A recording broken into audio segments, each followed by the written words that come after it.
Ленгір қаласындағы апатты жағдайдағы тұрғын үйлерге қатысты әлеуметтік желілерде тараған ақпараттар жөнінде аудан әкімі Еркеғали Амантайұлы тұрғын үй иелерімен кездесті. Апатты үйлердің орнына жаңа баспаналар салынуда. 1936 жылы салынған тозығы жеткен 8 тұрғын үйде 700-ден астам азамат тұрған. Қауіпсіздік мәселесіне байланысты ескі ғимараттар апатты деп танылып, олардың орнына 156 пәтерлі 3-5 қабатты тұрғын үй бой көтерді. Құрылыс жұмыстары 2023-2025 жылдары облыстық бюджет есебінен жүргізілді. Апатты жағдайдағы тұрғын үйлерге қатысты жалған ақпараттар тарауына орай, тұрғындар арасында түсінбеушілік орын алды. Сендерге берілмейді деп сразу сол жерде. Біз қабылдап алғанбыз.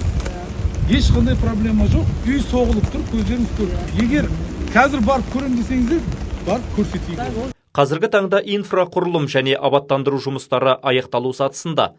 Барлық жүйелер толық қосылған соң пәтерлер заңды түрде табысталатын болады.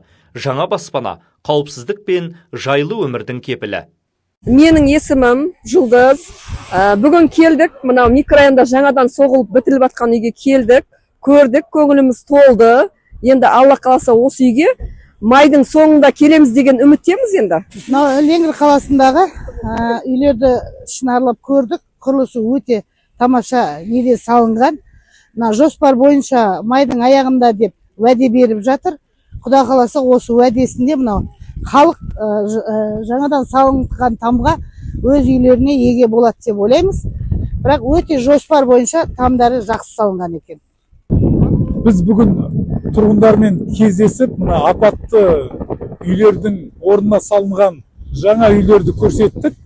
Осы үйлердің енді инфрақұрылымы қалды, кәріз жүйесі, газ, электроэнергия, мына су жүйесі. Осы жұмыстарды біз 2026 жылдың мамыр айының аяғына дейін бітіріп, осы тұрғындарға табыстайтын боламыз.